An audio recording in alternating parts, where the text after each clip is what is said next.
இப்ப நான் பாடின பாட்டு அது எதுனா ஒரு வார்த்தை, எந்த வார்த்தை வரும்னு சொல்றீங்க சொல்லுங்க. போன வாரம் எதை குறிச்சு பார்த்தோம்? போன வாரம் காதுள்ளவன். இன்றைக்கு எதை பார்க்க போறது தெரியுமா? நம்ம அவயவங்களே முக்கியமானது எது? ரொம்ப ரொம்ப முக்கியமானது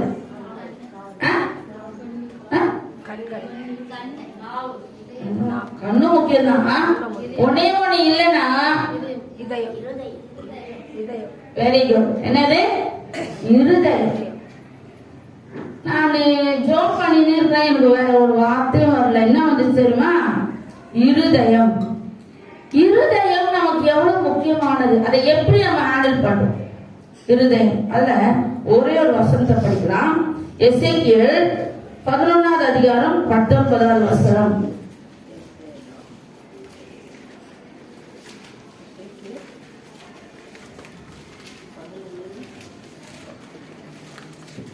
அவர்கள் என் கட்டளைகளின்படி நடந்து என் நியாயங்களை கைக்கொண்டு அவைகளின்படி செய்ய நான் அவர்களுக்கு ஏக இருதயத்தை தந்து அவர்கள் உள்ளத்தில் புதிய ஆவியை கொடுத்து கல்லான இருதயத்தை அவர்கள் மாம்சத்திலிருந்து எடுத்து போட்டு சதையான இருதயத்தை அவர்களுக்கு அருளுவேன். ஆமென்.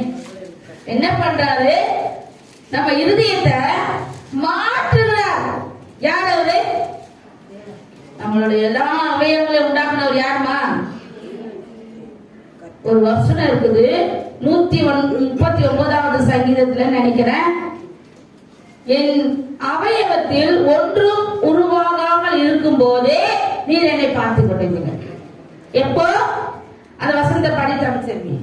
139 என் கருவை உம்முடைய கண்கள் கண்டது, என் அவயங்களில் ஒன்றாகிலும் இல்லாத போதோ அவைகள் அனைத்தும் அவைகள் உருவேற்படும் நாட்களும் உமது புஸ்தகத்தில் எழுதி இருந்தது. எதுல எழுதியிருக்கிறது? அவருடைய புஸ்தகத்துல. அதாவது சின்னதா ஒரு என்ன ஆகுமா, ஒரு பிளட் கிளாட் ஆகும். அது முதல்ல என்ன வருமா தெரியுமா? இருதயம் ஸ்டார்ட் ஆகும். அப்புறம் மூளை, அப்புறம் தலை, ஓடு, அப்படியே உருவம். 3 மாசம் ஆன உடனே அந்த குழந்தைக்கு இருதய துடிப்பு இல்ல, அந்த குழந்தைக்கு மூளை வளர்ச்சி இல்ல. இப்ப கண்டுபிடிக்கிறாங்க. ஆனா அப்பெல்லாம் என்ன ஆகும்? அப்படியே குழந்தைங்க பிறந்து இன்றைக்கு வரைக்கும் யார் கஷ்டப்படுறா? விமலா. இந்த இவருக்கு என்ன பண்றா? எனக்கு ஏமா இவ்வளவு பெரிய சோதனை? மூளை வளர்ச்சி இல்லை. குழந்தைக்கு என்ன இல்ல? மூளை வளர்ச்சி. பேச மாட்டான், எதுவுமே தெரியல. ஆனா இன்றைக்கு எல்லாவற்றிற்கும் மருந்துகள் கண்டுபிடிக்கப்பட்டு வயிற்றில் இருக்கும் போதே ஊசி மூலமா என்ன பண்றாங்க? யார் கொடுக்குறாங்க ஞானத்தெல்லாம்? யார் கொடுக்குறா? தேவன். இப்போ டெக்னாலஜி என்னாச்சுமா? வளர்ந்துருச்சு. ஆனா அப்பெல்லாம் ஹார்ட் அட்டாக்கா சிவியர் ஆனாங்களா? அதோட என்ன ஆயிடுச்சு? என்ன ஆயிடுச்சு? அவ்வளவுதான். இப்போ நான் சொன்னா நம்ப மாட்டீங்க, எங்க அண்ணன் ஹாஸ்பிட்டலுக்குள்ள கூட்டிட்டு போறாங்க. ஹார்ட் நின்னுச்சு. என்ன ஆயிடுச்சு? ஹார்ட் கரண்ட் ஷாக் கொடுத்து அந்த நின்னு போன இதயத்தை துடிக்க வச்சுட்டாங்க. இப்போ அதெல்லாம் நடக்குது. அப்பேற்பட்ட இருதயம், இருதயம் மாத்திரம் நின்றுட்டா எல்லாமே. இப்போ இருதய மாற்று அறுவை சிகிச்சை நடக்குது. எப்படி? இதுல வேலூர்ல ஒரு பையன் இறந்துட்டான். என்னாச்சு? மூளை மட்டும் செதறி விழுந்துச்சு, மீதி எல்லாம் ஃபங்க்ஷன் ஆகுது. என்ன பண்ணாங்க தெரியுமா? என்ன பண்ணாங்க தெரியுமா? அந்த சிஎம்சில எல்லாத்தையும் தனித்தனியா எடுத்து வச்சு ஒருத்தருக்கு கிட்னி கொடுத்தாங்க, ஒருத்தருக்கு லிவர் கொடுத்தாங்க, ஒருத்தருக்கு ஹார்ட் கொடுத்தாங்க. படிச்சீங்களா பேப்பர்ல? இதெல்லாம் முக்கியமானதுன்னா நியூஸ்ல கேட்கணும், படிக்கணும். அப்போ இருதயமே நின்று போனவங்க இருதயத்தை என்ன பண்றாங்க? செயல்பட வைக்கிறாங்க. அதையே உண்டாக்கினவர் எவ்வளவு பெரியவர். கரங்களை தட்டலாம். தேவனுக்கு மகிமை செய்யும். அதை உண்டாக்கின தேவன் எவ்வளவு பெரியவர். அப்ப நம்ம கூட யார் இருக்கிறா? நம்ம கூட யார் இருக்கிறா? பெரியவர், மகா பெரியவர். உலகத்தை உண்டாக்கி அந்த சராசரங்களை ஆளுகை செய்கிறவர். 2009 மந்திரக்கிரியினால பாதிக்கப்பட்டு எதுவுமே என் மைண்ட்ல கிடையாது. என்ன நினைப்பேன், இந்த உலகத்தை நம்மளால வாழ, எனக்கு கொடுக்குது சிந்தையில பிசாசு, வாழ முடியாது. வீட்டுல தனியா இருந்தா நம்ம உலகத்துல இல்லாம இருந்தா நல்லா இருக்குமே. அப்ப என்ன பண்ணுது பிசாசு? என்ன கொடுக்குது? என்ன கொடுக்குது? பிசாசின் கிரியினால நீ எதுக்கு இருக்கிற, நீ எதுக்கு இருக்கிற, நீ யாருக்கும் பிரயோஜனம் இல்ல, அப்படி கொடுக்குது பிசாசு. அப்போ எனக்கு வடபெருவாக்கத்துல ஒரு பாஸ்டர் வந்தார், ஜோக் பண்ணார். அம்மா, இந்த ஒரு வார்த்தையை நீ சொல்லிக்கிட்டே இருக்கலாம், உனக்கு எதுவுமே சிந்தையில வராது. என்ன சொல்லு? இயேசுவே நீர் பெரியவர், பெரிய காரியங்களை செய்கிறவர். இதை சொல்லிக்கிட்டே இருக்கலாம், எல்லாமே உன்னை விட்டு விலகி போயிடும். என் இருதயம் என்ன நினைக்குது? அதை செய்ய சொல்லுது, செய்ய தூண்டுது, சிந்த தூண்டுது. ஆனா நான் என்ன சொல்லுவேன், இந்த வார்த்தை வரும்போதுதான், இயேசுவே நீர் பெரியவர், பெரிய காரியங்களை செய்ய வரல. ஒரு நாளைக்கு ஒரு 50 முறை கூட அதை சொல்றேன், சொல்லிட்டே இருப்பேன், அந்த பயம் வரும்போதுதான். ஆனா ஒரு மருந்து எதுவும் இல்லை, அந்த சிந்தை சரியாகி இன்றைக்கு உங்க முன்னாடி இப்படி நிக்கிறேன்னா அது யார் காரணம்? கரங்களை தட்டுங்க. தேவன் எது முடியாது அப்படின்னு நம்ம நினைக்கிறோமோ அதை முடிய செய்கிறவர் நம்ம தேவன். என்ன நினைப்போம்? என்ன நினைப்போம்? எங்க அண்ணனை டாக்டர் சொல்லிட்டாங்க, இவர் அவ்வளவுதான், இவரு நாங்க காப்பாற்ற முடியாது, நீங்க எங்களை எதுவும் கேட்க கூடாது, ஆனா ஆன்ஜியோ பண்ணுவோம், ஆனா நாங்க வெண்டிலேஷன் வைப்போம், முடியாது. 15 நாட்கள் வெண்டிலேஷன்லயே இருந்தது. பிள்ளைங்களா எங்க டாடி அவ்வளவுதான் அழுதுங்க. நான் சொன்னேன், இயேசு பெரியவர்மா, நம்மளை சாட்சியா நிறுத்துவார். ஆமென். இன்றைக்கு நல்லா வந்துட்டாங்க, வேலைக்கிழமை வீட்டுக்கு வந்துட்டாங்க. 2ஆம் தேதி ஹாஸ்பிட்டலுக்கு போனாங்க, இந்த போன வேலைக்கிழமை தான் வந்தாங்க. இப்ப நல்லா சாப்பிடுறாங்க, நல்லா நடக்க. அவங்க சர்ச்சைக்கு தான் இப்ப ஐயா மெசேஜ் கொடுக்க போயிருக்காரு. அப்ப நம்ம தேவன் எவ்வளவு பெரியவரு. நின்று போன ஆற்று செயல்பட வைக்கணும்னா கூட யார் வேணும்? இயேசு வேணுங்க. அற்புதம் செய்கிற இயேசு வேணும். இயேசு இல்லாத வாழ்க்கை நமக்கு ஒண்ணுமே பூஜை.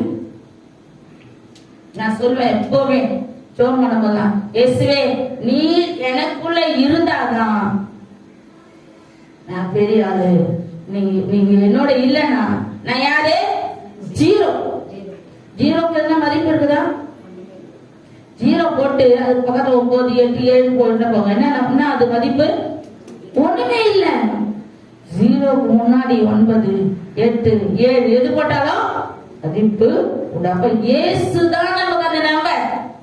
பெரிய நம்பர் யாரு? இயேசு. நம்ம என்ன பண்றோம்? அத ஒரு வார்த்தை கூட படிக்கலாம். யாத்திராகமம் 11:10.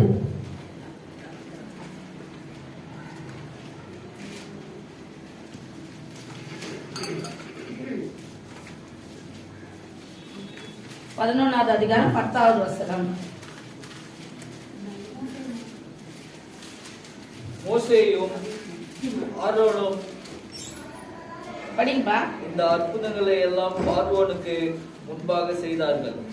கர்த்தர் பார்வோனின் இருதயத்தை கடினப்படுத்தினதினால் அவன் இஸ்ரவேல் புத்திரரை தன் தேசத்திலிருந்து போக விடவில்லை.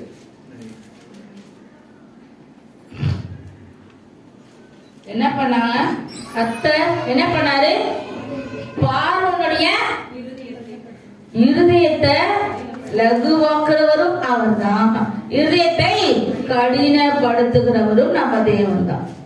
அப்போ இருதயத்தை நம்ம யார் கையில கொடுக்கணும்? யார் கையில கொடுக்கணும்?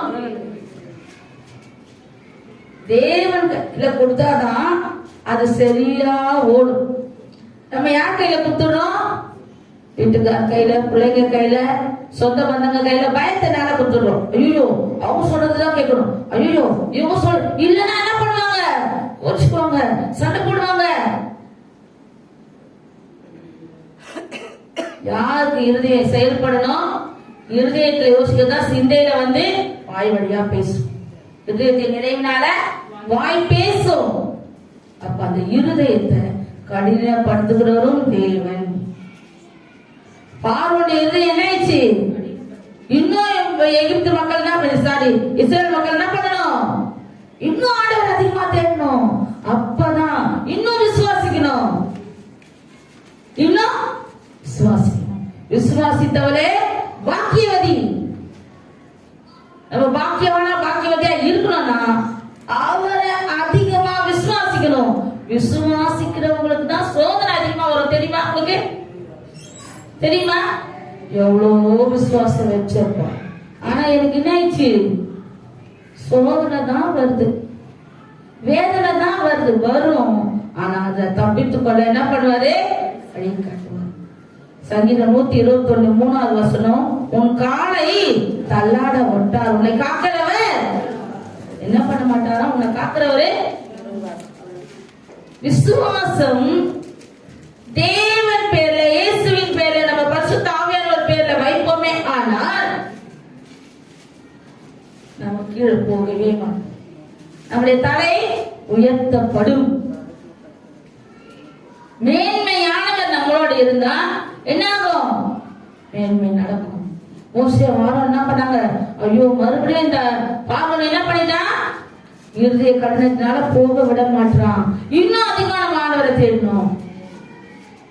ஒரு காரியத்துல நம்ம ஜெபிக்கணும், அது நடக்கலன்னா உடனே என்ன பண்ணுவோம்? ஜெபம் பண்ணியாச்சுப்பா, அதெல்லாம் நடக்காது. சும்மா உன் வாயினாலே நீ என்ன பண்ற? ஆசீர்வாதமும் இழந்து போது, அவிசுவாச வார்த்தையும் கூடுது. நடக்கும் நடக்காது யார் வேலைதான் இருக்கு? நாவின் அதிகாரத்துல இருக்குது. அடுத்த வாரம் நம்ம என்ன பார்க்க போறோமா? 4-5 வாரம் நினைக்கிறேன். அடுத்த மாசம் ஐயா சொல்லிட்டாரு, அடுத்த வாரம் உனக்கு சான்ஸ் கிடையாது. 5 வாரமும் நான் தான் சுத்திகரிப்புக்காக பேச வேண்டும். டிசம்பர்ல என்ன பண்ணக்கூடாது? லீவே போடக்கூடாது. அப்பதான் அந்த 5 வாரத்தோட அந்த எல்லாவற்றையும் நம்ம கேட்ச் பண்ண முடியும், ஃபுல்லா கேட்ச் பண்ணுவோம். அப்ப அதுக்காக என்ன பண்ணும்? 5 வாரமும் சபைக்கு அதை ஒரு நோட்ஸ் எடுத்து வைத்துக் கொள்ள வேண்டும். நானும் எல்லாருக்கும் சின்ன ஏதாவது பாவம் அதுல வேற புக்ல எழுதி வச்சுக்கிறாங்க. நானும் பேசினாதான் பெரியவன், அமைதியா இருந்தா சின்னவன். யாருக்கா சின்னவன், யாருக்காக பெரியவன்? ஒரு அட்வர்டைஸ்மெண்ட்ல ஒரு பாப்பா வருது, அது என்ன அட்வர்டைஸ்மெண்ட் தெரியல. அந்த பாப்பா சிரிக்கும் போது எனக்கு ரொம்ப இதுவா கூட தெரியுமா? இங்க இருக்க போகுது எப்படி அவ்வளவு சந்தோஷம். அந்த கடைக்குள்ள நுழையும் போது அவ்வளோ சந்தோஷமா ஏற்கனவே அப்படிதான் இருக்குது. ஆனா கூட மன மகிழ்ச்சினால ரொம்ப சந்தோஷம், மிகுந்த சந்தோஷம். தேவன் நம்மோட இருந்தாருன்னா நம்ம இருதயத்தை அவருக்கு முழுசா. ஒரு வசனத்தை கூட படிக்கலாம். உபாகமம் 6வது அதிகாரம் 5வது வசனம். 6:5. நீ உன் தேவனாகிய கர்த்தரிடத்தில் உன் முழு இருதயத்தோடும் உன் முழு ஆத்துமாவோடும் உன் முழு பலத்தோடும் அன்பு கூறுவாயாக. முழு இருதயம், பாதி இருதயம் இருக்குதா? இருக்குது. என்ன இருக்குது? முழு இருதயம் எங்க இருக்குது? முழு இருதயம்? பாதி இருதயம் வீட்டு வேலையில இருக்குது, பாதி இதயம் சர்ச்சில் இருக்குது. உண்மையா இல்லையா? எனக்கு இருந்தது பாப்பா, இப்ப இல்ல. இப்பெல்லாம் முடிஞ்சதுக்கு அப்புறம் தான் ஐயோ இந்த விஷயத்த மறந்துட்டேன். ஏன்னா சபையில் காரியங்கள் என்ன பண்ணணும்? முழு இதயத்தோட செயல்படணும்.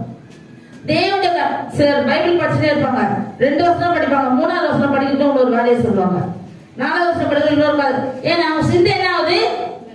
அலைப்பாயுது, தாவுது. நீ என்ன பண்ற? வேதத்தை வாசிக்கிற. நீ என்ன பண்ணும்? அதுதான் முழு இருதயம். இன்னொரு வசனத்தை படிக்கலாம். யோவேல் 2வது அதிகாரம் 12-13. யோவேல் 2:12-13.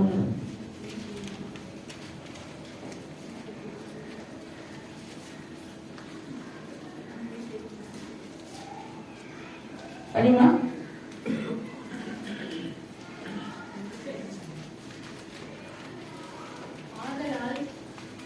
படிங்க. நீங்கள் இப்பொழுதே உபவாசத்தோடும் அழுகையோடும் குறும்பலோடும் உங்கள் முழு எதிரியத்தோடும் என்னிடத்தில் திரும்புங்கள் என்று கர்த்தர் சொல்லுகிறார். நீங்கள் உங்கள் வஸ்திரங்களை அல்ல, உங்கள் இருதயங்களை பிரித்து தேவனாகிய கர்த்தரிடத்தில் திரும்புங்கள். அவர் இரக்கமும் மன உருக்கமும் நீடிய சாந்தமும் மிகுந்த கிருபை உள்ளவர். உங்கள் முழு இதயத்தோடு எங்க திரும்புங்கள்? யாரிடத்துல? அவரிடத்துல திரும்பினால்தான் உனக்கு அற்புதம். ஹாஸ்பிட்டல்ல எல்லாரும் அழுகுறாங்க. நான் ஒரே ஒரு வார்த்தை சொல்லிட்டே இருந்தேன், அழுதுனே இருக்கிற பிரயோஜனம் இல்லை. கைப்பிடிச்சு ஜெபிக்கணும். தேவன் நம்ம சத்தத்தை கேட்கணும். நம்ம இதயத்துல இருக்க வேதனை அவர் பார்க்கணும். நம்ம இதயத்தை அவர் பார்க்கணும். அப்ப நம்ம என்ன பண்ணணும்? ஒருமனப்பட்டு செபி. முழு இதயத்தோட யார் இந்த திருமணம்? ஒரு பொண்ணுக்கு திருமணம் பார்த்தாங்க. கல்யாணம் முடிஞ்சதுக்கு அப்புறம் ஒரு 6 மாசம் கழிச்சு பயங்கர பிரச்சனை. அந்த பொண்ணுக்கும் அந்த பையனுக்கும் செட் ஆகல. அந்த ஈசிஐ சர்ச்சை. அப்போ அந்த பொண்ணுகிட்ட கேட்டாங்க, ஏமா உனக்கு விருப்பப்பட்டு தானே இந்த பையனை நாங்க கட்டணும்? கேட்டோம்ல, அத்தனை முறை கேட்டோம்ல. அது என்ன தெரியுமா சொல்லிச்சு? நான் பாதி மனசுலதான் அவனை பிடிச்சிருக்குன்னு சொன்னேன், என்ன அதுக்குள்ளே கட்டி வச்சிட்டீங்க. அப்ப பாதி மனசு எங்க இருந்துச்சு? பாதி மனசு. அதான் முழு இருதயம் கேட்கிறது. என்ன சொல்றாரு? முழு இருதயம். முழு இதயத்தோட செயல்படணும். கேட்கிறவங்க எப்படி கேட்டுக்கணும்? அம்மா முழு இதயத்தோட சொல்றியாம்மா? பாதி இனிமே நான் கேட்பேன் யாரும் கேட்டாலும். ஏன்னா எனக்கு தெரிஞ்சிச்சு இந்த யோசனை, எனக்கு இந்த செய்தி வந்துச்சு. ஆனா யார் கல்யாணம் நல்லா கேட்பேன், முழு இதயத்தோட ஒத்துக்கிறியாமா பாதி மனசா? நான் பாதி மனசு இதயத்துலதான் நான் சொன்னேன். அதுக்குள்ளேயே கடகடன்னு 2 மாசத்துலயே முடிச்சிட்டீங்க. எனக்கு யோசிக்கவே நீங்க டைம் கொடுக்கல. ஒரு 6 மாசம் கொடுத்துருக்கலாம் டைம். எப்படி 6 மாசத்துக்கு எத்தனை நாள் யோசிக்க? தேவன் அற்புதம் செய்ய எவ்வளவு நிமிஷம் போதும்? ஒரு நொடி. ஒரு நிமிஷம் இல்ல, ஒரு நொடி. ஒரு நொடியிலதான் எங்க அண்ணன் உயிர் வந்துச்சு. ஒரு நொடி. ஒரு நிமிஷத்துக்கு 60 செகண்ட். ஒரு செகண்ட். ஒரு செகண்ட் அற்புதம் செய்வார். எப்படி செய்வாரு? ஒரு செகண்ட். அப்படி டச் பண்ணாதான் நமக்கு எதெல்லாம் செயல்படாம இருக்குதோ இதெல்லாம் செயல்படும். நம்ம சரீரத்திலே முக்கியமானது எது? இருதயம் இல்லைன்னா அதுதான் ஃபர்ஸ்ட். அதுக்கப்புறம் இப்பதான் முதல்ல ஒரு டாக்டர் இதுல டிவியில பேசுறாங்க. ஒரு அம்மா, ஒரு டாக்டர், சித்தா டாக்டர். முன்னெல்லாம் நான் கேன்சர் பேஷண்ட 6 மாசம் ஒரு ட்ரிப் கேள்விப்படுவேன். இப்போ டெய்லி ஒரு பேஷண்ட பாக்குறேன். எவ்வளவு வேதனைக்குரிய விஷயம் பாருங்க. என்ன வேதனை? Cancer patient Siddha doctor daily ஒரு பேஷண்ட பாக்குறாங்க. கேன்சர் பயங்கரமா பரவி கொண்டு வருகிறது. எப்படி பரவுது?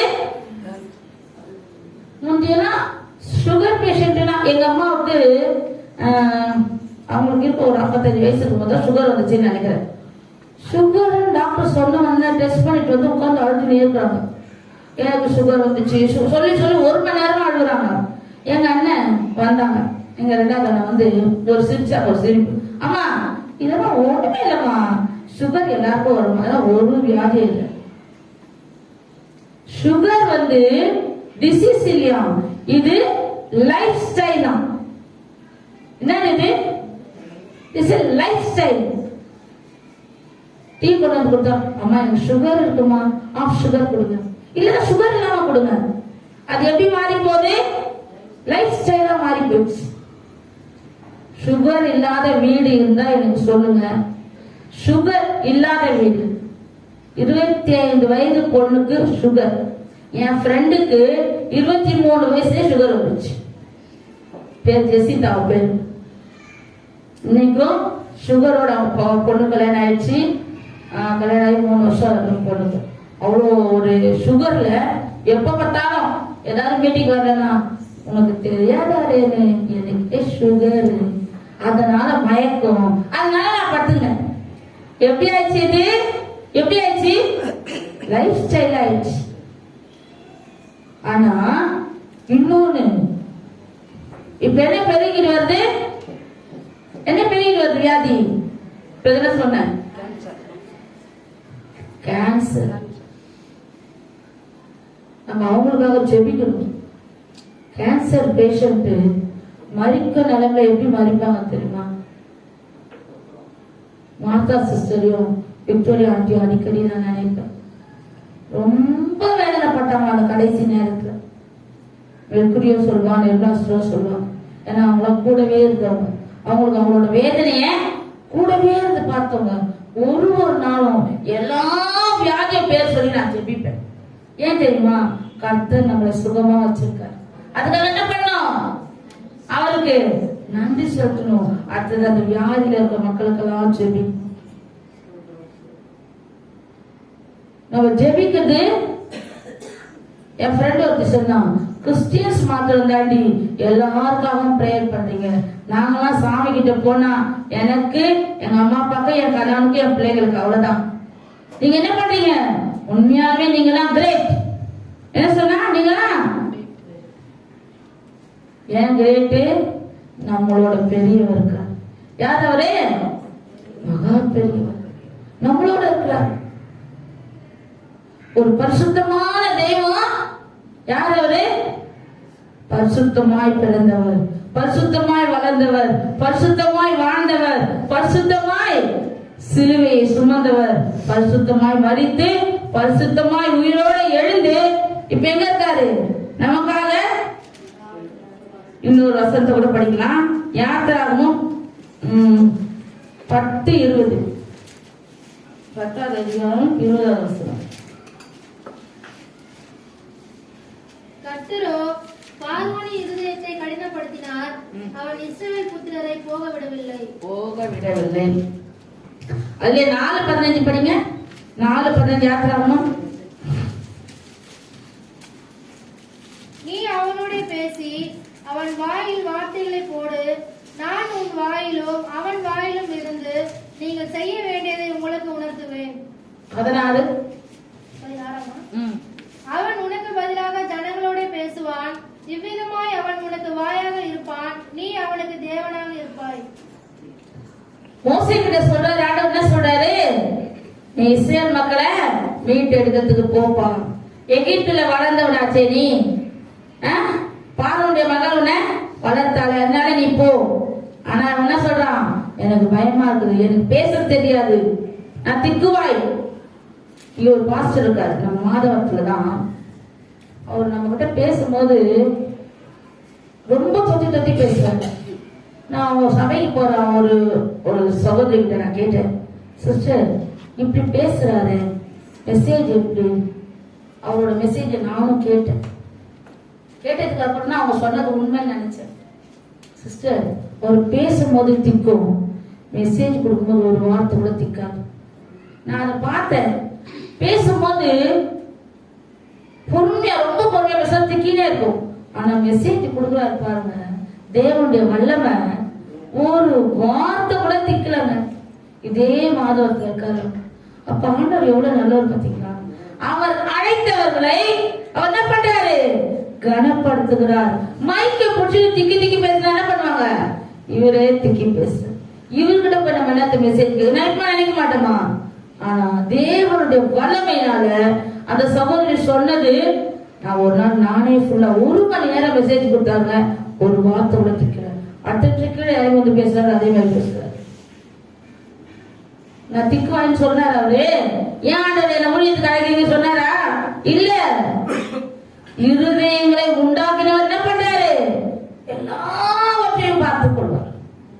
நான் சொன்னேன், இயேசுவே நீர் பெரியவர், நீ பெரிய காரியங்கள் செய்ய பலம். நீங்க எதெல்லாம் உங்களுக்கு போராட்டமா பயமா கஷ்டமா வருதோ இதயத்துல ஒரு பயம் வரும்.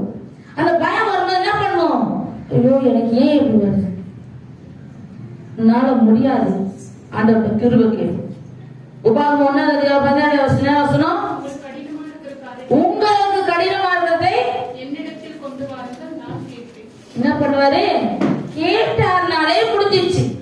அவர் கேட்டுட்டாருன்னா சங்கீதம் 18:6 18:6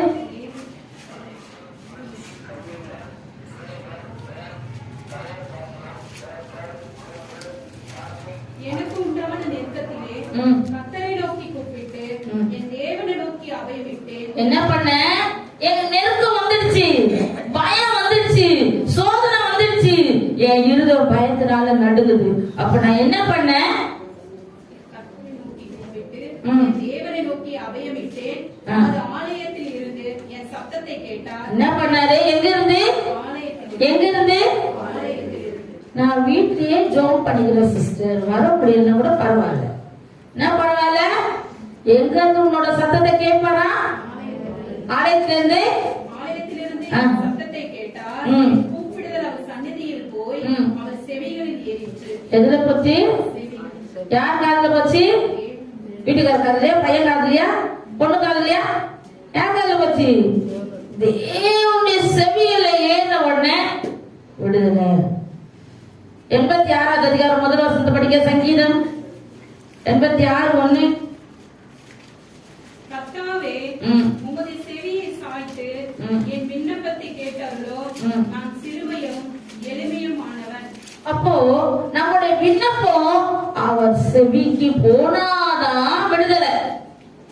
ஒருத்தர் எங்க வீட்டுல வந்து தங்கி இருந்தார். எங்க ரிலேஷன் தான், ஐயாவோட ரிலேஷன். காலையில இருந்து நாங்களாம் உட்காந்து ஜோம் பண்றோம், அவரும் உட்காந்து ஜோம் பண்ணாரு. பேர்லாம் சொல்லக்கூடாது. அரை மணி நேரம் ஒரே சவுண்ட் தான் கேட்க காதுல, ஒரு வார்த்தைய காதுல விழல.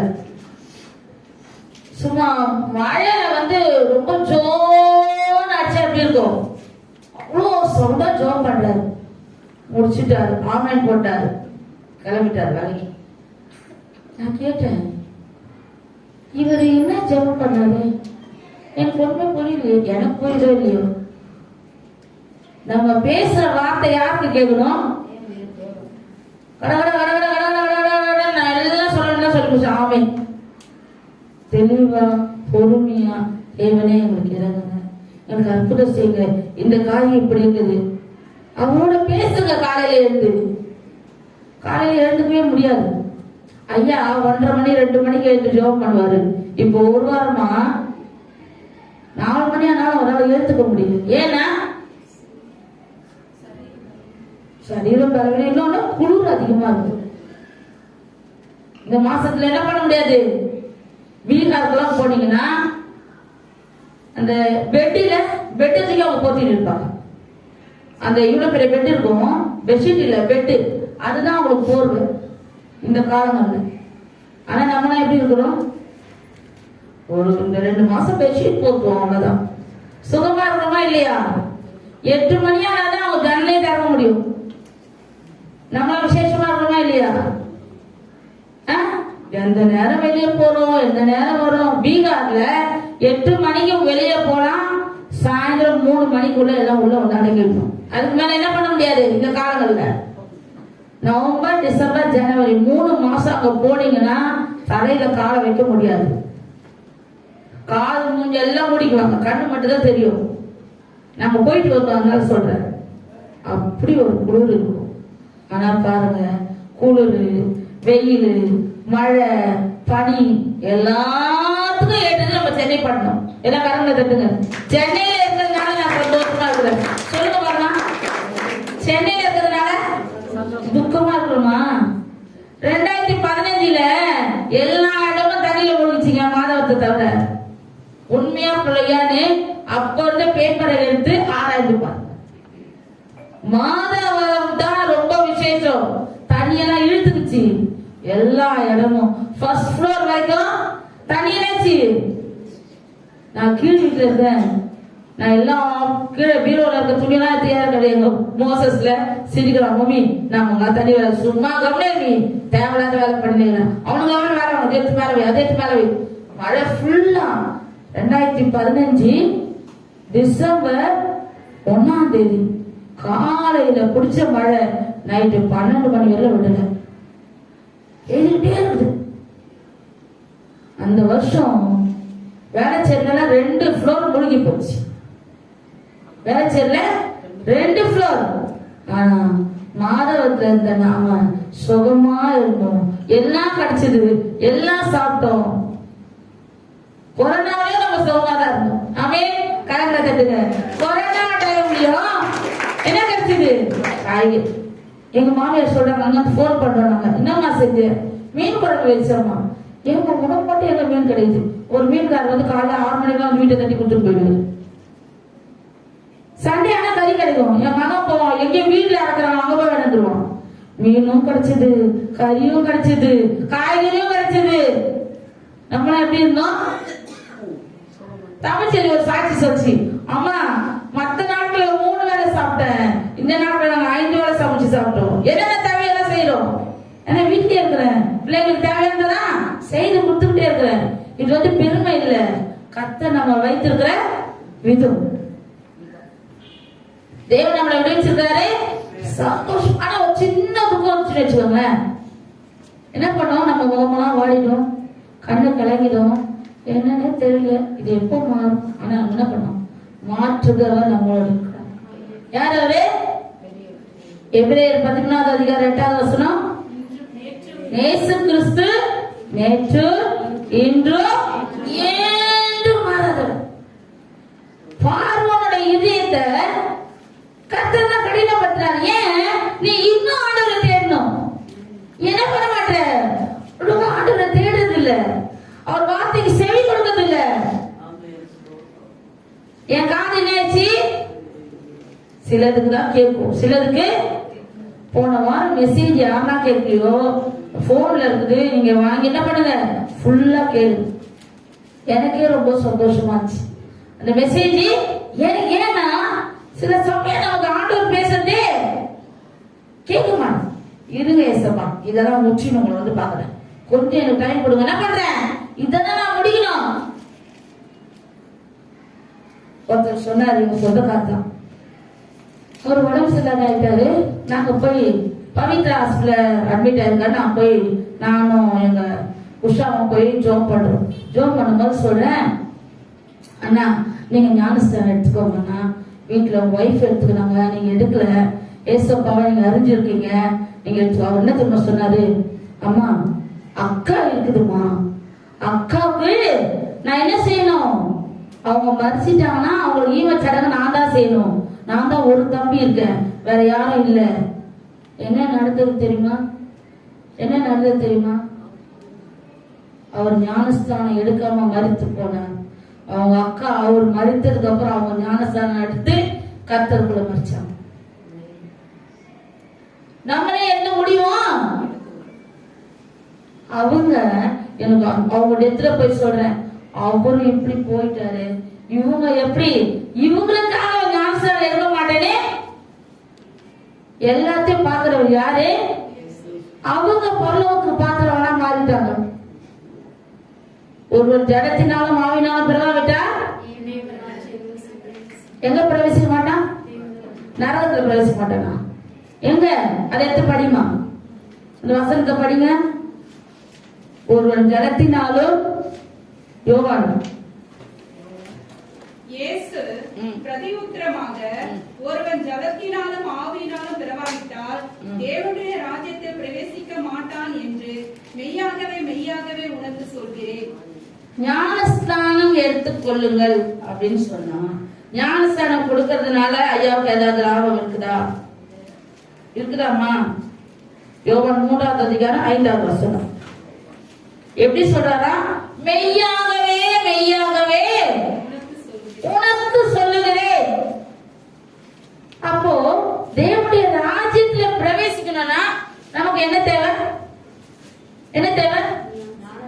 ஒரு பிள்ளை வீட்டு வாசல்ல சைக்கிள் ஓட்டிட்டு இருக்குது, நான் அதை டிவி நியூஸ்ல பார்த்தேன். வீட்டு வாசல்ல 8 வயசு பையன் புது செருக்கு குழந்தை ஓட்டிக்கிட்டு வெளியே வரான். வரும்போது எங்கேயோ வந்துமா ஒரு காரு அந்த குழந்தை மேல ஏத்திச்சு. அடுத்த நிமிஷம் குழந்தை டெஸ்பாடு. இந்த நியூஸ்ல நீங்க பாத்தீங்களா என்னன்னு தெரியல. யாருக்கு என்ன எங்க சம்பவிக்கும் என்று யாருமே சொல்ல முடியாது. அப்ப நம்ம என்ன பண்ணணும்? தேவனுடைய ராஜ்யத்துக்கு நம்ம எப்படி இருக்கணும்? ஒரு அக்காவை கேட்டேன், அக்கா நீங்க போன வாரம் ஊழியத்துக்கு வரலையே, 2-3 வாரமா உங்களை பார்த்து 2-3 வாரம் ஆயிடுச்சு. அவங்க சொன்னாங்க, உலகத்துல தாண்டி இருக்கிறேன், உலகத்துல ஆப்சென்ட் ஆனா அங்க போய் பிரசன்ட் ஆயிடுவேன். எங்க அவங்களுக்குள்ள ஒரு நம்பிக்கை என்ன இருக்குது? நான் கர்த்தருக்குள்ள இருக்கிறேன், ஞானஸ்நானம் எடுத்திருக்கேன், அபிஷேகம் பண்ணிருக்கேன், தேவனுக்காக ஜீவிக்கிறேன், நான் எங்க பிரசன்ட் ஆயிடுவேன். இந்த உலகத்துல என்னதான் நம்ம சந்தோஷமா வாழ்ந்தோம். நிறைய நகை போட்டுன்னு பெரிய கார்ல போவாங்க. ஆண்டவரை அறியலன்னா என்னது? தேவனை அறிந்த நம்மள யாரு? ஐஸ்வர்யவான் என்ன சொன்னாரு? என்ன சொன்னாரு? என்ன போல எங்க தம்பிங்களும் இங்க வந்துட போறாங்க, அவனுக்கு போய் என்ன பண்ணுங்க சொல்லுங்க. அப்ப தூதர்கள் என்ன சொன்னாங்களா? அங்கேயும் யார் உண்டு? ஆண்டவரை பத்தி சொல்றவங்க உண்டு. கேட்டு நடந்து வந்தா சரி, இல்லன்னா மதிகரா இருந்தா ஆண்டவர் சொல்றார் ஒரு போர்த்தரை பார்த்து, மதிகரனே இன்று இரவு உன் ஆத்துமா எடுத்துக்கொள்ளப்பட நீ எங்க போற? அப்போ இருதயத்திலே நம்ம என்ன பண்ணோம்? இயேசுவை சொந்த ரட்சகராய் ஏற்றுக்கொண்டோம். ஏற்றுக்கொண்டது மாத்திரமல்ல, ஒரு வசனம் இருக்குது, முடிவு பரியந்தம் நிலையில் இருப்பவனே எழுதிருக்கும். அது மத்தேயுல முடிவு பரியந்தம். என்ன முடிவு பரியந்தம்? என் இருதயம் என் இயேசுவுக்கு மாத்திரம்தான், யாருக்கும் இல்லை. நான் ஒரு ஃபேமிலி பத்தி ஒரு 2 நாள் முன்னாடி கேள்விப்பட்டேன். அவங்க கொஞ்ச நாள் முன்னாடி நம்ம சபைக்கு வந்துருந்தாங்க. அவங்களோட மாமியார் சொல்றாங்க, அவங்க 2 பேரும் உங்க சர்ச்சைக்கு தான் வந்துருந்தாங்க. அவங்க எத்தனை நாள் தியேட்டருக்கு போவாங்க தெரியுமா? அவங்களுக்கு தெரியுமா? எனக்கு எப்படிமா தெரியும்? நான் எந்த தியேட்டர் போய் நான் பார்த்தேன். எங்க போய் பார்த்தேன்? தியேட்டருக்கு. இறுதி என்ன சொல்லுது? பரவாயில்ல போ, யார பார்க்கல. யார் பார்க்கல? யார் பாப்பா? எங்க போனாலும் யார் பாப்பா? இயேசுவுக்கு மாத்திரம் உண்மையா வாழ்ந்துரும். அந்த வசனத்தை படிமா. முடிவு பரிந்தம் நிற்பவனே ரட்சிக்கப்படுவான். வசனம் என்ன சொல்லுது? நீ ஆண்டவரை ஏத்துக்கின, நீ ஞானஸ்நானம் எடுத்துக்கிட்ட, வாழ்க்கை எப்படி இருக்கணும்? தேவன் என்ன பார்க்கிறாரு? ஒருத்தவங்க சர்ச்சுக்கு போறாங்க, நான் பார்த்தேன். சிபிஎம் சர்ச்சுக்கு போறாங்க. போகும்போது அவங்க எதுவுமே போட்டுட்டு போலப்பா, சூப்பரா வைக்கிற போறாங்க. மறுநாள் ஒரு ஃபங்க்ஷன்ல பார்த்தேன். எப்படி இருந்தாங்க தெரியுமா? சும்மா தலையில இருந்து கால் வரைக்கும் மாட்டிருக்காங்க. காலில் கொலுசு, கழுத்துல 3 செயின். நான் சொன்னேன், சிஸ்டர் நீங்க எப்பவுமே போட்டுக்கோங்க. எதுக்கு? சர்ச்சில் ஏதாவது கேட்பாங்கப்பா. போடாம இருந்தா போடாம உன்னை போடாத சொல்றாரா? வேதத்துல ரெபேக்காள் போட்டு இருந்தாங்களா? ராகேல் போட்டு இருந்தாங்களா? லேயாள் போட்டு இருந்தாங்களா? வேதத்துல எழுதப்பட்டவங்க. போடுறது தவறு யாரும் சொல்லல. நீ போட்டு காட்ட என்ன பண்ணாத? சீசா வாழ்க்கை வாழக்கூடாது. இன்னொரு வசனத்தை கூட நம்ம படிக்கலாம். சங்கீதம் 66:18. 66:18. என் இருதயத்தில் அக்கிரம சிந்தை கொண்டிருந்தேன், ஆனால் ஆண்டவர் எனக்கு செவிப்படார். எப்படி? இருதயம் யாருக்கு தெரியும்? அக்கிரம சிந்தை நம்ம இருதயத்துல இருந்தா சொந்த பந்தங்களுக்கு தெரியாது, பிள்ளைங்களுக்கு தெரியாது, கணவனுக்கு தெரியாது, மனைவி தெரியாது. யாருக்கு தெரியும்? என் இருதயத்தில் அக்கிரம சிந்தை கொண்டிருந்தேனே, ஆனால் இருதயம் தான் என்ன வருது. என்னம்மா இல்ல ஞானா ஆண்டவர் எனக்கு செவிகொடா. என்ன பண்ண மாட்டாரு? நீ என்னதான் அழுது அழுது அழுது ஜெபிச்சாலும் நீதிமன்றம் 1ஆம் அதிகாரம் 26 27 படிங்க. 1 26 27 நான் அதுல எழுதுறேன். இப்ப ஆண்டவர் ஞாபகப்படுத்தினால சொல்றேன். நானும் உங்கள் ஆபத்து காலத்தில் நகைத்து என்ன பண்ணுவாரு? ஒரு நிமிஷம் எல்லாம் பாருங்க அந்த வசனத்தை. நீ ஆண்டவர் சொல்றதெல்லாம் கேட்கறது இல்லப்பா, நீ இருதயத்தை என்ன நினைக்கிறியோ அதெல்லாம் செய்யற. உனக்கு ஆபத்து வரும் பாரு. எப்போ ஆபத்து காலத்துல யார் நகைப்பா? நம்மளை பார்த்து பக்கத்து வீட்டுக்காரன் நகைப்பான், கிண்டல் பண்ணுவான், அது ஓகே. பக்கத்து வீட்டுல இருக்கும் இது என்ன ஆட்டம் படிச்சு வளர்த்தோம். ஏதோ நேரில் பார்த்து என்ன சொல்லுவாங்க தெரியுமா? பின்னால போய் என்ன சொல்லுவாங்க தெரியுமா? இது கொஞ்சமான ஆட்டமா போட்டுச்சு, இதுக்கு இதுதான் வரணும். சொல்லுவாங்களா சொல்ல மாட்டாங்களா? அனுபவம் எனக்கு நிறைய இருக்கு. படிமா. ஆபத்து காலத்தில் நகைத்து நீங்கள் பயப்படும் காரியம் வரும்போது ஆகடியம் பண்ணுவேன். ஆகடியம்னா என்ன தெரியுமா? ஆகடியம்னா என்ன தெரியுமா? கை கட்டி வேடிக்கை பார்க்கறது. கை கட்டி எங்க சொந்தக்கார பையன் வந்து சொன்னா, எங்க வீட்டுல பிரச்சனை வந்துச்சு, நீங்க யாரும் எங்களுக்கு உதவி செய்யல, ஆனா உங்க எல்லாருக்கும் இந்த பிரச்சனை வரும். நான் என்ன பண்ணுவேன்? கை கட்டி நின்று வேடிக்கை பார்ப்பேன். நீ வேடிக்கை பார்த்தா எனக்கு பிரச்சனை இல்லை, ஆண்டவர் வேடிக்கை பார்த்துடக்கூடாது. யார் வேடிக்கை பார்க்க கூடாது? ஆவடியப்பட அடுத்த வசனம் படிமா. நீங்கள் பயப்படும் காரியம் கவனிங்க, எல்லாரும் கவனிங்க. நீங்கள் பயப்படும் காரியம் பூசல் போல் வரும்போது, ஆபத்து சூறாவளியை போல் உங்களுக்கு நேரிடும் போதும், நெருக்கமும் இடுக்கணும் உங்கள் மேல் வரும்போதும் ஆகடியம் பண்ணுவேன். என்ன வரும்? நெருக்கம் இடுக்கன். எது வரும்? நெருக்கமும் இடுக்கணும் வரும்போது என்ன பண்ணுவாரா ஏசப்பா? கை கட்டி வேடிக்கை பார்ப்பார். ஆகடியம்னா என்ன? தேவனுக்கு இருதயத்தை முழுசா கொடுக்காம, உபாகமம் 6ஆம் அதிகாரம் 5ஆவது வசனம் என்ன இருக்குது? உன் இதயத்தை முழு மனசோடு முழு இது யோவான் 2:12-13 அதுதான் சொல்லுது. கொடுக்காம இருந்தீங்கன்னா என்ன பண்ணுவாரா? என்னம்மா பண்ணுவாரு? ஆகடியம் பண்ணுவார். எப்படி ஆகடியம் பண்ணுவாரு? கை கட்டி நின்னு, அம்மா என் காது கேட்கல, நான் கூப்பிடும் போது உன் காது கேட்கல, அதனால இப்ப என் காது கேட்கல. யார் காது கேட்கல? அப்போ தேவனுடைய வார்த்தைகளை நம்ம உட்கொண்டு அதன்படி நடக்க என்ன பண்ணோம்? பிரயாசப்படும். எல்லாம் நம்மளால முடியாதுதான். எல்லாம் முடியுமா? எல்லாம் சர்ச்சைக்கு வாங்க சொல்ல முடியுமா? வீட்டுல என்ன பண்ணும்? செபிக்கணும், ஆண்டவரை தேடணும், வேதத்தை வாசிக்கணும், இதயத்துல தெய்வ பயத்தோடு இருக்கணும். ஆண்டவர் என்ன பண்ணுவாரு? பயப்படும் காரியம் புசல். பூசல் இல்ல புசல். புசல்னா அது புயல். புயல் மாதிரி நம்ம சரியான புயலை இன்னும் அட்டன் பண்ணல. நம்ம யாரு? சென்னை பட்டணம். எங்க புயல் வருதுன்னு சொன்னாலும் அந்த புயல் என்ன ஆயிடும்? ஏன்னா ஜெபிக்கிறவங்க அதிகமா இருக்கிறாங்க சென்னையில. ஒண்ணு எங்க போயிடும்? விழுப்புரத்துக்கு போயிடும், நாகப்பட்டினம் போயிடும், பாவப்பட்ட மக்கள் ஆந்திரா சைடு போயிடும். எங்க போயிடும்? ஆந்திரா தான் அடிக்கடி அடிக்கடி புயல் எங்க போயிடும்? நம்ம என்ன பண்றோம்? ஜோம் பண்ணி ஏசப்பா எங்களுக்கு புயல் வேணாம், எங்களால தாங்க முடியாது, நாங்க அவ்வளவு பெரிய விசுவாசிங்க இல்ல, எங்களுக்கு கொஞ்சம் விசுவாசம் தான் இருக்குது, அந்த பக்கம் அனுப்புங்க. எந்த பக்கம்? ஒண்ணு நாகப்பட்டினம் அனுப்புங்க, இல்லைன்னா விழுப்புரத்துக்கு அனுப்புங்க, இல்லைன்னா ஆந்திராவுக்கே அனுப்பிடுங்க. அவங்க தான் நல்ல ஜனங்க, நல்லா தாங்குறாங்க. தாங்கக்கூடிய மனசு அவங்களுக்கு தான் இருக்குது. நிறைய ஒரு ஆந்திரா பாவமாக எனக்கு ஆந்திராவை தான் அடிக்கடி அந்த மக்கள் எவ்வளவு விழுந்து விழுந்து எழுந்திருக்கிறாங்க தெரியுமா? வீடு கட்டி குடிப்பாங்க, அதுக்குள்ள புயல் வந்துடும். மறுபடியும் இன்னத்த கவர்மெண்ட் கொஞ்சம் கொஞ்சம் கொடுப்பாங்க, அதை வச்சு என்ன பண்ணாங்க? கஷ்டப்பட்டு கஷ்டப்பட்டு கஷ்டப்பட்டு மேல வர.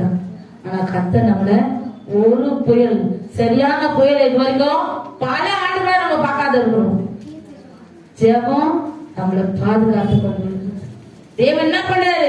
அநேக காரியங்கள்ல நம்மள பாதுகாத்து கொண்டு. நீதிமொழிகள் 13:12 படிங்க. நீதிமொழிகள் 13:12. இருதயத்தை குறித்து மாத்திரம் தான் நான் சொல்றேன்.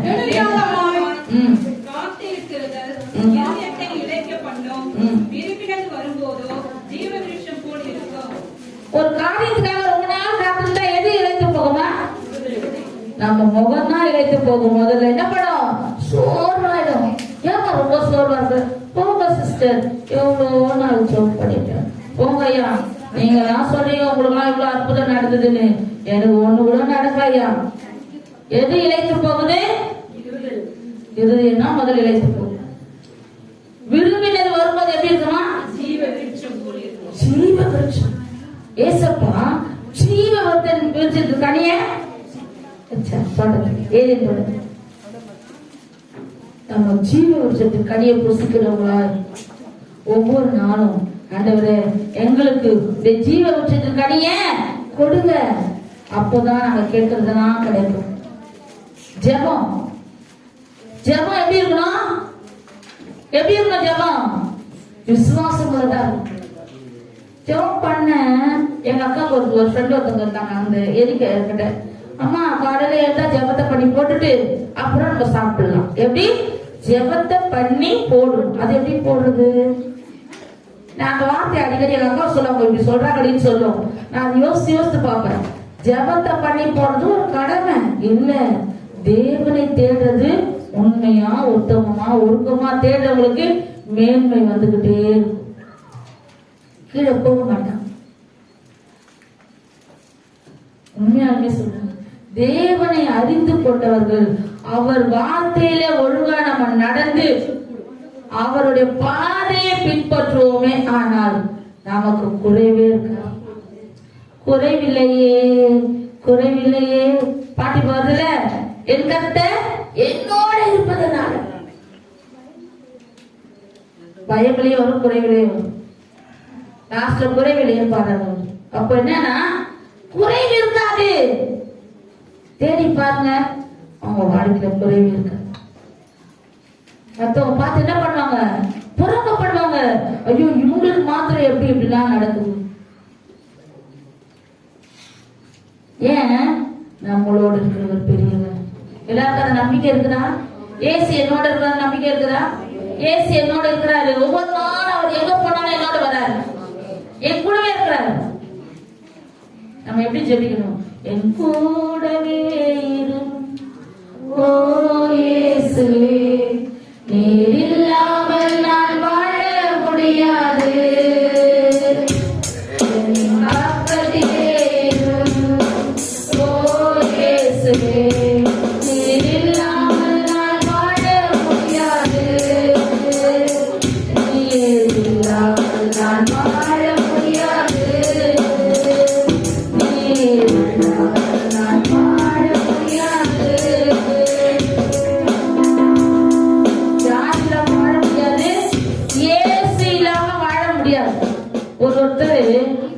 கணவன் மறைச்சிட்டா, மனைவி மறைச்சிட்டா என்ன சொல்லுவாங்க?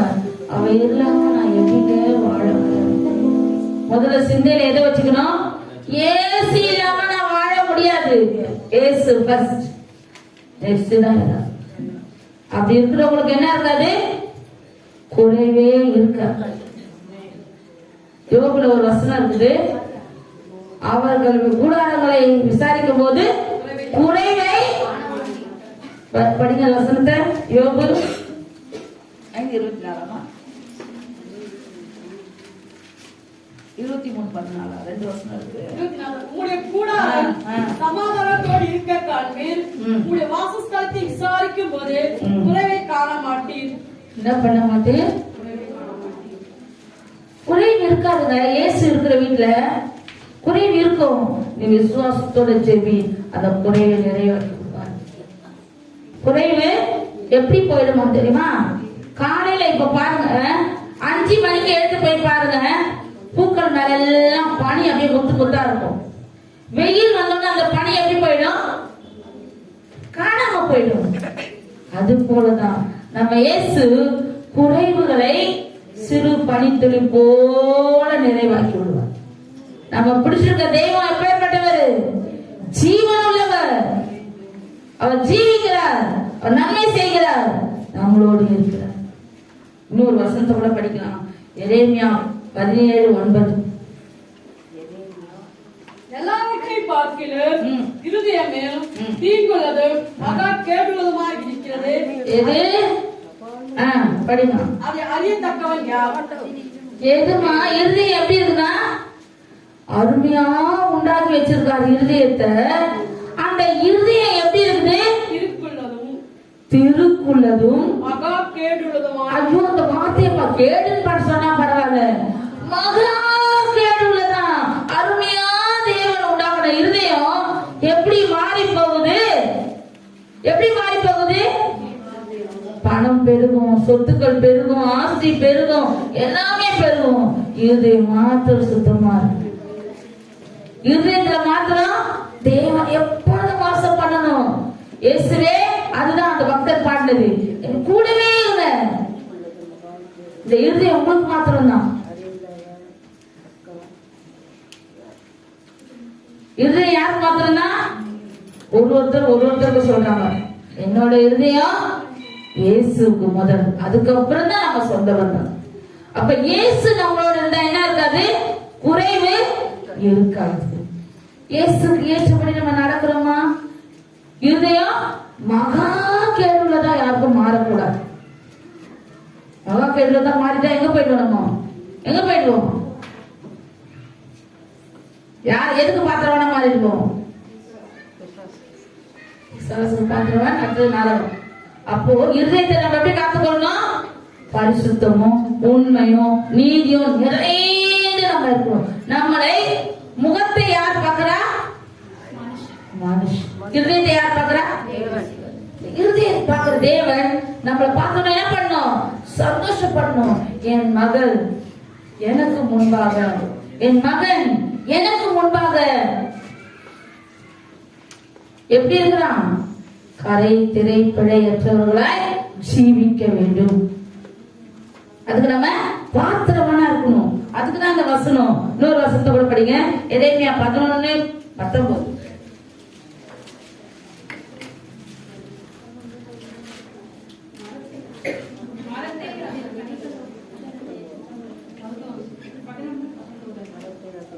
எசேக்கியேல் 11:19. அவ்வளவுதான் முடிச்சுக்கலாம். அவர்கள் என் கட்டளைகளின்படி நடந்து என் நியாயங்களை கைக்கொண்டு அவைகளின்படி செய்ய நான் அவர்களுக்கு ஏக இருதயத்தை தந்து. என்ன இருதயத்தை? ஏற்ற இருதயத்தை கொடுக்கிறாராம். தந்து அவர்கள் உள்ளத்தில் புதிய ஆவியை கொடுத்து கல்லான இருதயத்தை அவர்கள் மாம்சத்திலிருந்து எடுத்து போட்டு சதையான இருதயத்தை எடுத்து ஆண்டவரை என்னைக்கு ஏற்றுக்கொள்றோமோ அப்ப சதையான இதயத்தை கொடுக்கிறாரு. அப்ப நம்ம என்ன பண்றோம்? அந்த இருதயத்தை காத்து கொள்ளணும். சதையான இதயமா மாற்றி வச்சிருக்காரு. இதயம் திருக்குறளும் கால கேடுகளும் மாற கூடாது. இதயத்தை தேவையில்லாத சிந்தை வந்தா என்ன பண்ணும்? இது எனக்கு தேவையில்லை, நேசு குறைகளை நிறைவாக்குற தேவன் என்னோடு இருந்தா போதும். அப்படி இருந்தாலே நமக்கு என்ன நடக்கும்? இன்னொரு வசனத்தை படிச்சுட்டு முடிக்கலாம். அப்போஸ்தலர் 13:22. தாவீது யாரு? படிங்க. பின்பு அவர் அவனை தள்ளி தாவீதை அவனுக்கு ராஜாவாக ஏற்படுத்தி ஈசாயின் குமாரனாகிய தாவீதை என் இருதயத்துக்கு ஏற்றவனாக கண்டேன். எவ்வளவு பெரிய விஷயம் பாருங்களேன். ஈசாயின் குமாரனாகிய தாவீதை ஆண்டவருடைய இருதயத்துக்கு ஏற்றபடி அவன் நடக்கிறான். ஆண்டவருடைய பாடல் பாட என்ன பண்றான்? டான்ஸ் ஆடுறான். மீகால் என்ன பண்ணான்? நகைத்தான். இவ்வளவு பெரிய ராஜா எப்படி ஆடுறான்? அவன் என்ன நினைக்கிறான்? என் தேவனுக்கு முன்பாக நான் ஒன்றுமே இல்ல, எல்லாமே அவருக்கு தான். அதனாலதான் அவன் யாரு?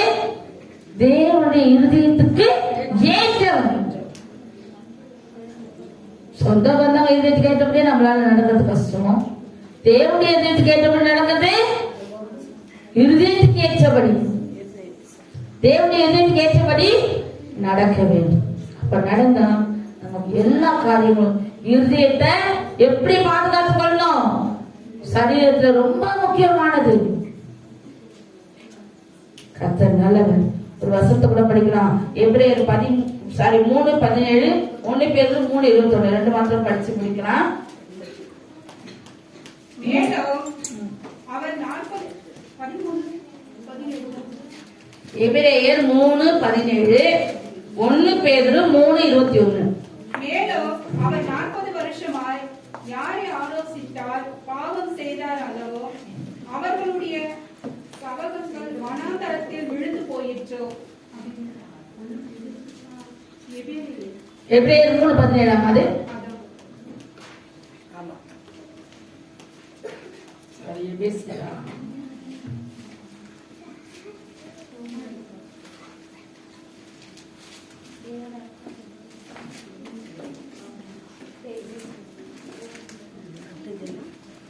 எபேசியர் 3:17. விசுவாசத்தினாலே கிறிஸ்து உங்கள் இருதயங்களில் வாசமாய் இருக்கவும் நீங்கள் அன்பிலே வேரூன்றி நிலை பெற்றவர்களாகி. விசுவாசத்தினாலே கிறிஸ்து எங்க வாசமா இருந்தாரு? உங்கள் இருதயங்களில் இருதயத்துல அவர் வாசமா இருந்தா கெட்ட எதுவும் நம்ம இருதயத்துக்குள்ள வராது, ஆலோசனை கொடுக்காது. சாத்தா என்ன பண்ணாது? அப்பாலே போ சாத்தானே, இருதயத்துல இருக்கிறவர் எஸ் அவர் என்ன பண்ண இருதயங்கள அவர் இருக்கிறார். இன்னொரு வசனம் 1 பேதுரு 3:21.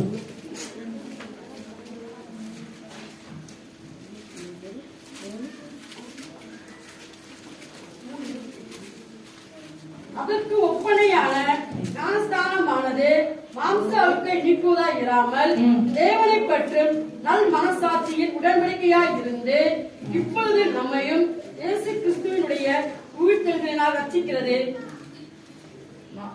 ஞானஸ்தானம் எந்த அழுக்கு நீக்குது? மாமிச அழுக்கை நீக்கல, இருதயத்தை கழுவுது. முதலாவது அந்த தண்ணிக்குள்ள இறங்கும் போது என்ன பண்ணும் சொல்றாங்கல்ல, பிதா குமாரன் பரிசுத்த ஆவியின் நாமத்தாலே உங்களுக்கு என்ன பண்றேன்? முழுகி புது மனுஷனா, புது சரீரம் கழுவப்படல, நம்மள இருதயம் உடன்படிக்கைக்குள்ளாக கழுவப்பட்டு எப்படி வருது? புது சிருஷ்டியா வெளியே வரும். அதுல இருந்து நம்ம என்ன பண்ணோம்? நம்மளை காத்து கொள்ளணும். இருதயத்தை எப்படியெல்லாம் காத்து கொள்ள வேண்டும் என்று இன்னொரு நாள் அது ஒரு மெசேஜ் பார்க்கலாம். இருதயம் எவ்வளவு முக்கியமானது, அதுல எதெல்லாம் வரக்கூடாது. கர்த்தர் வசனங்களை ஆசீர்வதித்து இன்னும் அதிகமாய் உங்களோட அவர் பேசுவாராக. கர்த்தர் தானே ஆசீர்வதிப்பாராக. ஆமென். பாட்டு பாடுங்க.